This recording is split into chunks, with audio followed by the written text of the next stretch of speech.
What's up, everybody? Welcome to Human Innovation Tarot. My name is Eddie with Imagine Life Development Center, here to do the mid-July love readings for my Aries out there. If you're new to my channel, I would greatly appreciate it if you would click the like, share, and subscribe button for me. All the other information you need to know is in the description box below. So what we're going to take a look at for you all, my Aries out there, we're going to take a look at your current hurdles, obstacles, and challenges in love and romance. We're going to take a look at your advice, and this is the most important part of the reading. So the advice is what you want to do to overcome the obstacles, and then we're going to take a look at the outcome, what you can expect if you listen to the advice. So the advice is the most important part of the reading here, and this will all be good for the next 30 days. All right, so let's take a look at the challenge here for you.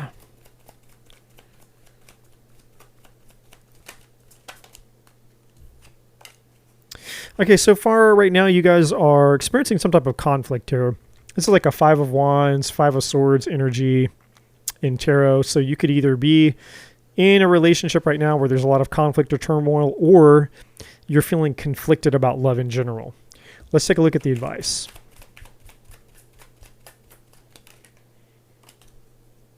Yeah, the advice is awakening. So the awakening card is, I mean, it's got several different we could relate it to the Hanged Man energy, just about gaining new insights, new revelations. The Sun, same type of thing, gaining new insights, new revelations, being awakened to something, illumination.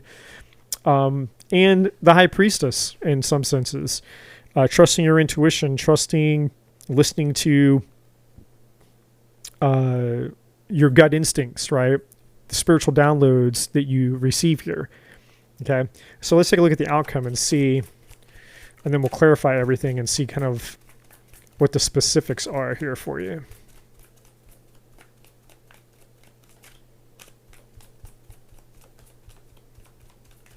Now, for some of you, the reason that you're going through, if you're currently in a relationship, and obviously not all of you will be, but for those of you that are currently in a relationship where there's a lot of tension and conflict, the purpose of the relationship, the purpose of the conflict within that relationship was to get you to a place to where you would embrace a spiritual awakening. So that person came into your life to shake things up, to create conflict, which was essentially the trigger or the turning point to lead you on a spiritual path. For some of you who just got out of a relationship that had a lot of turmoil and conflict, the same thing applies to you guys. So one card fell on the floor here, and the outcome. So we have the Shadow Self. This is like the Devil card energy. Let me get the one that fell. And we have Jackpot. So this card here has a lot to do with what you probably need to overcome. So what I'm going to do is I'm going to put it back in the deck. We know that it came out, so I will reference back to it. But the outcome is amazing. The outcome is like the 10 of Pentacles. The jackpot is you getting all the things. You hitting the jackpot. But again, only if you adhere to the advice here. And at the bottom of the deck, we have Prisoner, which is like an 8 of Swords. So you feel stuck in something. You feel in prison. You feel like you can't get out of something, or you feel like something will never change. And obviously this is also tied to the Shadow Self, that Devil energy. So let's go ahead and clarify everything and see. So what is this conflict about specifically? Let's take a look. Why is the conflict here? Okay, so you could be dealing with a fire sign, Leo, Sagittarius, Aries, or this could be you. So this is either, you could be the reason for the conflict, meaning you're the one that's causing the conflict, or you're in conflict with somebody else who's also a fire sign. And, and this isn't true for all Aries, but, one of the characteristics of the Aries sign is kind of being in charge. Like out of all the zodiac signs, all 12 signs, Aries is kind of like the true alpha of the zodiac because it's ruled by Mars. And so, and Mars can be a little bit egotistical. Mars can be confrontational. Mars can have an aggressive attitude. Definitely the most aggressive energy. Wow. Okay, a lot just flew out here. I'm not going to take all these cards, but the one that's upright is the Seven of Swords. So there could have been some lies, deception, cheating, betrayal, or trust issues in this relationship, and that's what created this conflict. Let me take a look. I'm going to peek at these other ones. Could have been with a water sign, Cancer, Scorpio, Pisces. Doesn't have to be, but could be. Yeah. There was more than one person involved here. Two of Pentacles. Somebody was juggling something. This is like a classic third party situation. Six of Swords. This is, I feel like this is either someone from somebody else's past or someone from your past, or somebody moved on and left. So it could go either way. You either left somebody from your past and went on to somebody else, or somebody left you for somebody else. It's going to be one of the two. Because this Six of Swords here is like, yeah, we're out. This is like, somebody getting in the car with your person, or you getting in the car with somebody else's person, and driving off, and be like, hey, peace out. I'm with them now. I'm leaving. All right. Yeah. And then at the bottom of the deck, we have the Hierophant, Taurus energy, but this is like you are in a commitment. This is somebody, you or your partner or the third party, if you're single, was in a relationship and maybe you didn't know about it. However, only you will know the specifics of this. But this indicates that somebody was in a commitment. And there was definitely some type of betrayal here. And like I said at the beginning of the...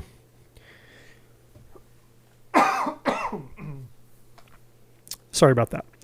Like I said at the beginning of the reading, I really believe that this happened for your good. Like, life isn't happening to us, life is happening for us. This happened so that it would get you to evaluate your life, and it was trying to push you into a spiritual awakening here. But let's take a look at the advice. Why is the awakening energy here? Yeah, we got the Nine of Wands, which is the wounded warrior, having your guard up. You've been through a lot. But you're still standing. It's a card of persistence, perseverance. It's like, hey, I got knocked down. I got hit. I got knocked down. It's like the Rocky movie. If you've ever seen Rocky, the first one, he gets the crap kicked out of him at the end of the movie. He almost quits. He's sitting in the corner. His face is all busted up. And then his coach, Mick, starts, giving him like a big speech, a big pep rally, and it's like Rocky gets a second wind and he goes out and he just goes for broke. It's like he knows he's getting his ass kicked, but he's like, you know what? I'm not gonna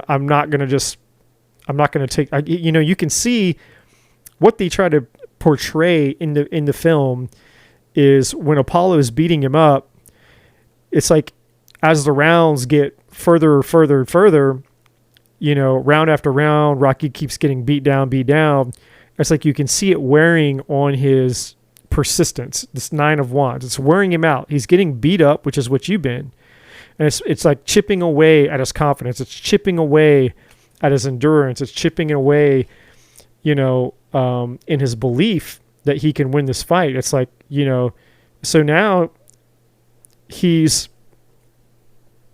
lost, he's given up on himself, basically. And once you give up on yourself, it's already over. You've already lost the match. And so he's giving up on himself. His coach sees that he's giving up on himself. He gives him the pep speech, and Rocky goes back out there and is just like, he digs deep and he goes out just, fist flying. And then, of course, at the end of the movie, he wins. Even though he got the crap kicked out of him, like the whole fight, it's just in those last like round or two, he makes a comeback, right? And that's what this is saying, is like, you've been through a lot. This situation that you went through, this tumultuous, painful situation that you went through, this conflict with this person, present or past or present, however you want to say it, you went through a lot with this, but you haven't given up. And what this is doing is this is leading you, this awakening that you're going to go through, what you're going to learn, the lessons that you were meant to learn as a result of going through this relationship are leading you to your true love, your true future. Because now we have the Four of Wands. The Four of Wands is you finding, eventually, it's leading you towards that jackpot. Everything you ever wanted. Love, commitment, the home, the Four of Wands. You finding that person that you can do life with. A true, solid, committed relationship with someone who's not going to betray you, who's not going to hurt you, they're not going to leave you, not going to lie to you. And at the at the bottom of the of the deck, we have the Four of Swords. So we have double fours, and this four is all about, it's about healing, taking time out, getting clarity, getting back on your feet in this new light. But it's also a card of meditation, thoughtfulness, evaluating your situation, thinking things through, taking time to really process. Okay. Because that's really, because see, if we don't take time to process, right? Like there's, in relationship coaching and even just general advice, one of the number one things that most people don't do when they go through a breakup is they don't actually process what happened, why it happened, and they don't really try to learn anything from it. They just want to move on, right? There's another saying like, to get over somebody, get underneath somebody else, right? And essentially what that is saying is like, yeah, well, to get over somebody, to get over the pain, the betrayal, and all those feelings that we don't like to feel, the obsessive thinking, wondering about them, wondering why they did that to us, needing closure and all that stuff. And yeah, we'll just go get with somebody else and, hook up with a new person and try to immerse ourselves in a new person so that we don't think about the other person. We don't think about what happened to us, right? It's like we're putting a Band-Aid over what happened to us, and we're not really extracting any value from that past relationship when that past relationship was actually there. The negative things that happened in that relationship were actually for our good. That person came into our lives to teach us something, to help us grow, to help us learn. And most people, they run away from pain. They run away from betrayal. They don't want to sit in the pile of shit to extract the treasure, right? And that's what I call it. I call it finding the treasure in the pile of shit. And that's what life is about. Because life isn't always easy and it's not always fun, and we can't always control what people do or the outcomes that we get in life, right? Tragedy, loss, betrayal, all these things happen to us, even when we did nothing to cause it or to even deserve it. And so, but our duty and our obligation and our responsibility is to figure out, what does this mean? What do I need to take away from this? What is the empowering meaning? What can I take away from this situation that will actually empower me to be a better human being, so that when I move forward, I become a better version, a better me than I was when I was with this past person, right? Most people don't do that. Most people actually become a worse version of themselves. They become jaded. They become skeptical and cynical. They become angry and bitter and resentful. And because they never process their emotions, they never process their pain.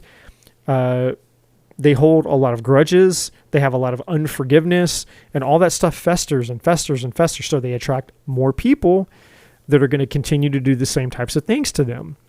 And so what does that cause? That just causes more pain. And then that person becomes a worse and worse and worse version of themselves, until eventually that person or us, we become the very thing or the very type of person that actually commits the same types of actions that we didn't want to have happen to us. We become the thing that hurt us. Like once upon a time, it's like, well, I didn't want to be cheated on. And I kept getting lied to, betrayed, and cheated on. Lied to, betrayed, and cheated on. So eventually, it's like, you know what? F it. It's not going to happen to me anymore. So now I don't care about other people. I don't care what happens. I'm going to go out and I'm going to be the liar now. I'm going to be the cheater and I'm going to betray people. It's the mentality that, punch first before you get hit, right? It's that. Be preemptive. Be the first person to throw the punch. Strike first before you get struck. That kind of mentality. And that's unfortunate because that's how most people become that person who hurt us. Once upon a time, this cheater, they probably weren't a cheater. Once upon a time, they were probably just somebody looking for love, just like we were. And somebody hurt them. And then they got hurt again, and they got hurt again, and they got hurt again. Well, and then and then eventually they ended up in the 9 of Wands.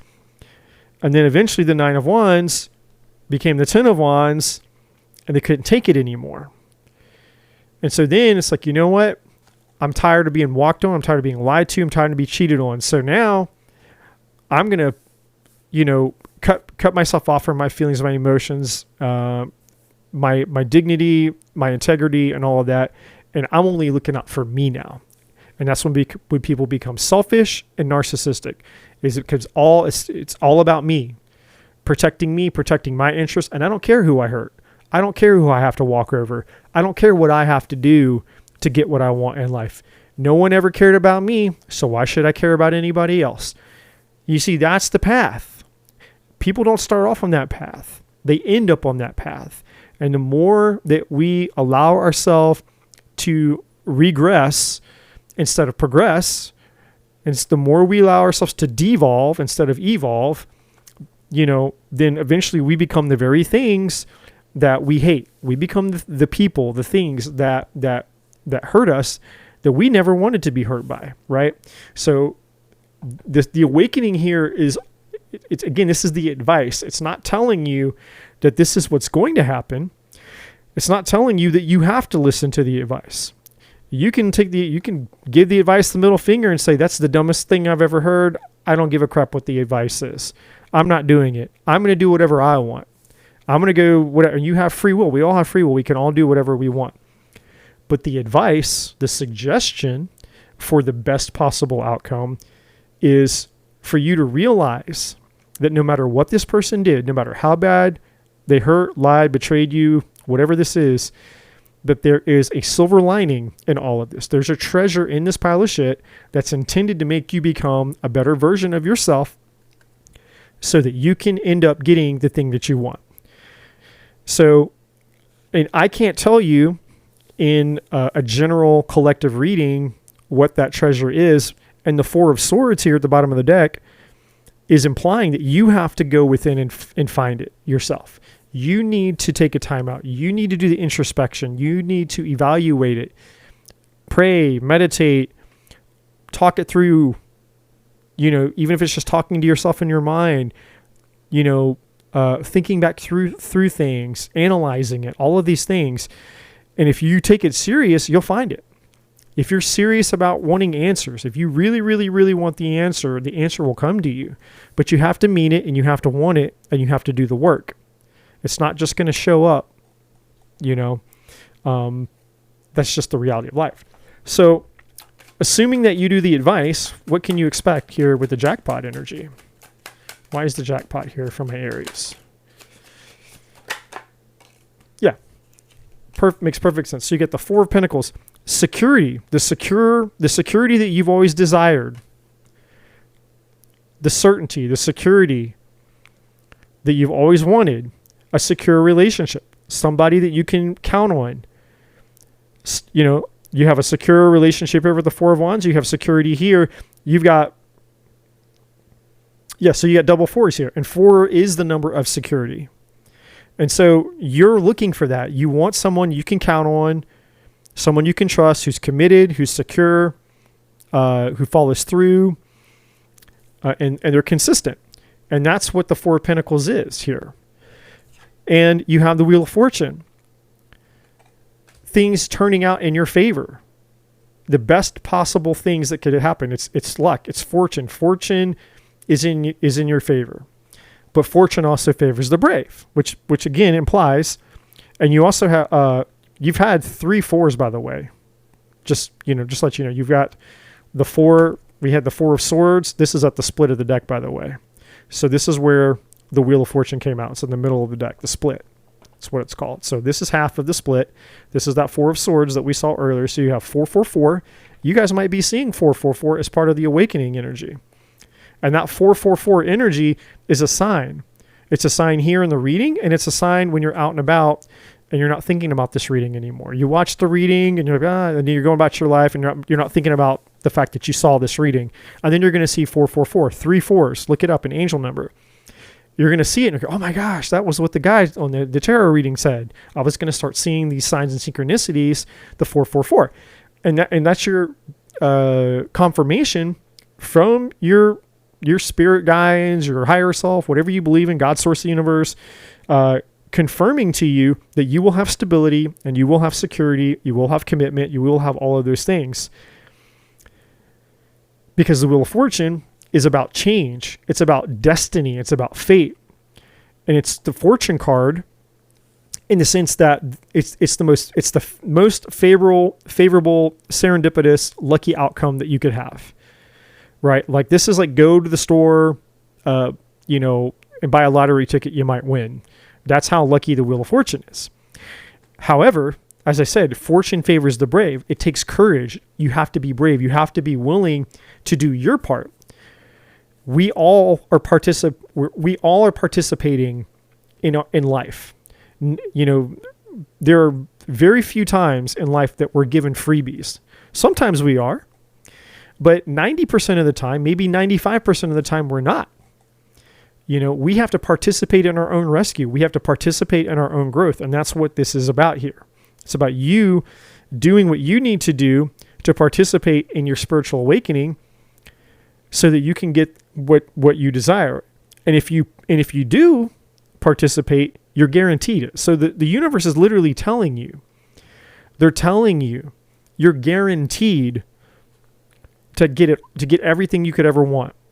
It's a promise. This Wheel of Fortune is a promise from the universe saying, if you, for every one step that you're willing to take, I'll take 10. I'll match you times 10. I'll 10x your effort. But I just need you to put some effort in. So you just take steps in this direction, put in effort in this direction, and the universe will take 10x steps and meet you with that energy. And so that's what the 4 of Swords, that's the work, that's your part. Your part is the 4 of Swords. Introspection, evaluating the past, finding the treasure in the pile of shit. The universe's responsibility, the universe's part is the Wheel of Fortune. Handling and aligning all of the things for you, right? And then at the bottom of the deck, we have this 5 of Cups. The 5 of Cups is the grief, it's the loss, it's the regret.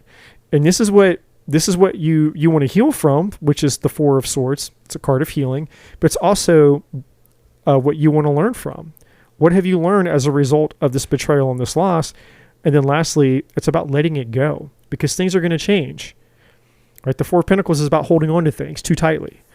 Saying, hey, let this go. Let this pain and loss go because you have something amazing coming to you. You just have to be willing to participate in your own spiritual awakening here. Okay. So my Aries, I hope this is helpful for you. If you haven't already, I'd greatly appreciate it if you would like and subscribe to the channel. Stay tuned for more. And this reading will be good again for the next 30 days. And I will see you soon on the next one. And as always, love and light.